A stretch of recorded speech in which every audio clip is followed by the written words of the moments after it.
The Bay Bridge lights are returning bigger, brighter, and better than before. The official ceremony welcoming them back is less than 10 days away. But we thought you would like to see them up close. Of course, right? That's why we sent ABC 7 Eyewitness News Building a Better Bay Area reporter Leanne Melendez to show the experience that you'll only see here. Yeah, right? Well, can you imagine those lights without, or the Bay Bridge without the lights? No, I can't. I agree. So the lights are up, tested and retested, but Friday, March 20th is the real celebration along the Embarcadero. We went up there to see how the so-called Workhorse Bridge is now ready for its close-up. Loved by locals, the Bay Bridge has never really been celebrated nor praised by the outside world.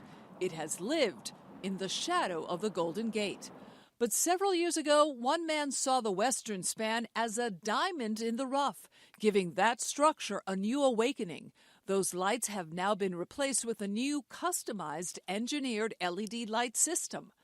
Ben Davis is that visionary man. Rather than stand up and do the interview, why don't we just sit down so we can contemplate the bridge? Perfect. Okay, why don't you just have that one over there? I'll make myself comfortable here.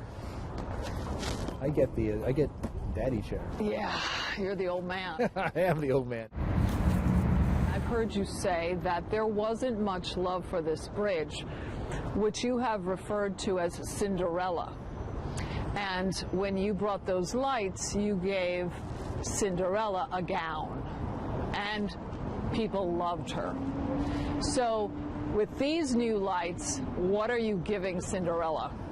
Well, I guess a more durable gown, a real place in the castle.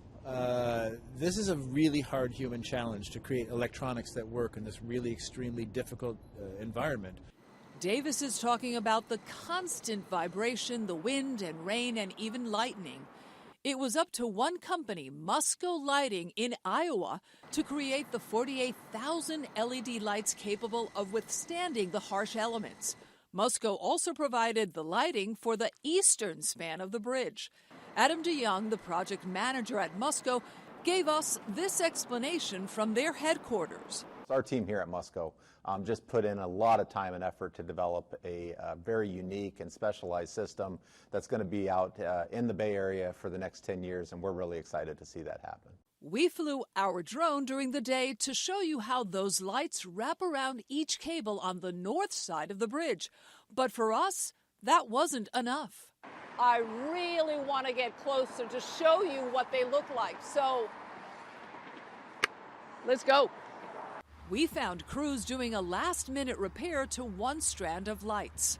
Imagine, crews were here between 3 and 4 months, hanging off the side of this bridge, setting up these lights between the hours of 11 at night and 5 in the morning. So here's what they look like. There are 2 sets of lights on both sides of the cable. Now, one will shine towards San Francisco. This one will face Oakland and Richmond, but this one will be turned on at a later date. Caltrans wants to make sure that second strand will not impact a driver's vision. We have to test those lights first. The original Bay lights were in place for almost a decade. We're pretty comfortable with how they perform. This new set of lights, we've got to get a testing protocol in place and actually go through it before we light them. And some people who may never go into an art gallery or museum can come here and see this artwork, and it really is transformational. To clarify, these are not a bunch of lights just decorating a bridge. This is an art installation that will move in a synchronized manner using algorithms created by artist Leo Villarreal. It's like a visual instrument in a way, and instead of creating sound, I'm creating patterns of light.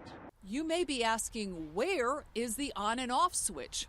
Several computers will be securely housed inside the center anchorage of the Bay Bridge.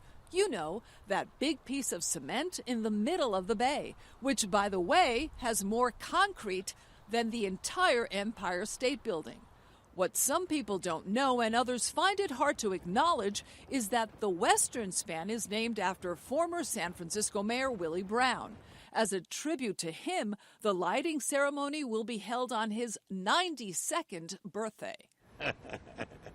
And so now that a lot of people will know that I've been lying about my age. for years.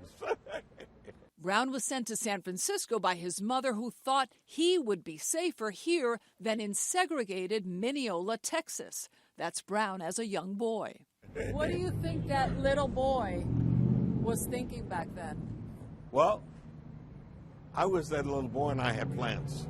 You didn't know that they were going to name a bridge after you. No, I did not. I didn't know that I'd even see a bridge. There are no bridges in Mineola.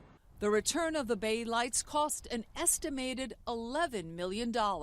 My parents were immigrants. My mom came from revolutionary Cuba, my dad after World War II. Philanthropist Jean-Pierre Conte of Lupine Crest Capital was a major donor. This is a special city in America. It's a city where people come to dream, and this bridge and this lighting structure is going to be the heartbeat of the city, and it's going to become iconic.